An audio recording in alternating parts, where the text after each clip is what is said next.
Hello guys, કેમ છો બધા? મજામાં જશો એવી ભગવાનની પ્રાર્થના. આજના મિની બ્લોગમાં આપનું હાર્દિક સ્વાગત છે. એક બહેનની કોમેન્ટ હતી, તમારી દિનચર્યાનો વિડીયો બનાવું, તો હું એક દિવસ ટાઈમ લઈને બનાવીશ. આજે તો મિની બ્લોગ છે. મારા ઘરે સાસુ સસરા તેમજ વડીલો હોય ત્યારે અમે ફોનનો યુઝ ઓછો કરીએ છીએ, એટલે વધારે વિડીયો નહીં બનાવી શકું.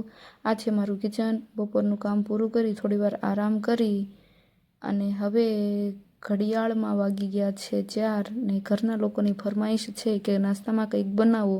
તો ફ્રીજમાં જોયું તો આપણી ઘરની વાડીના હતા અડવીના પાન. તમે શું કહો છો કોમેન્ટ કરજો. અને એના બનાવશું આપણે આજે પાતરા.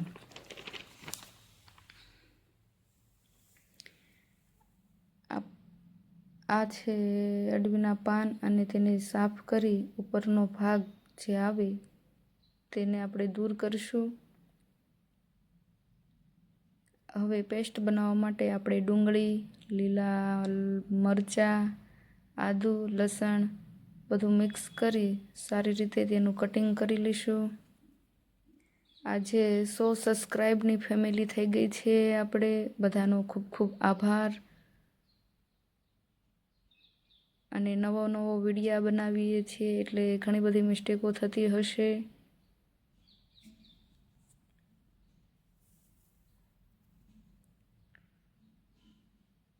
બધાનું સારી રીતે ઝીણું કટિંગ થઈ ગયું છે અને પેસ્ટ બની ગઈ છે. ચણાના લોટને ચાળી લીધો છે અને બધા મસાલા એડ કરી લઈશું. હવે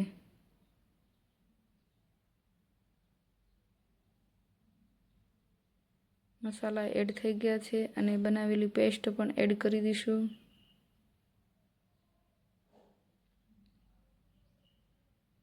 ત્યારબાદ લીંબુનો રસ ઉમેરશું.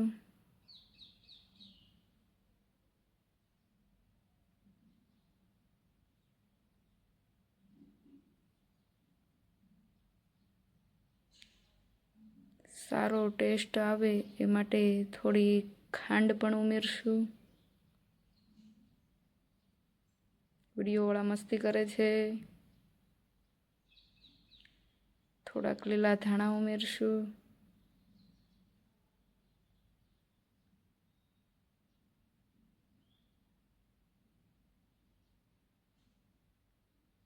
પછી થોડું પાણી ઉમેરતા બધું મિક્સ કરીશું. સારી રીતે બધું મિક્સ થઈ જાય એમ ધીમે ધીમે મિક્સ કરતા રહીશું. આવી રીતે બેટર તૈયાર થઈ ગયું છે.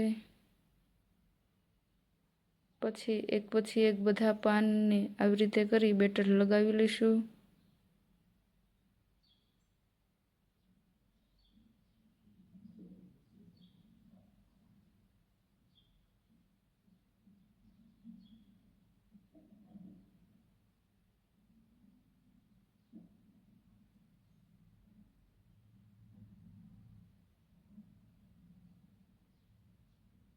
આવી રીતે વાળી લઈશું વારા ફરતી બધા પાનને. પછી આવી રીતે મૂકી ઉપરનું ઢાંકણ ઢાંકીને ગેસ ઉપર મૂકી દઈએ.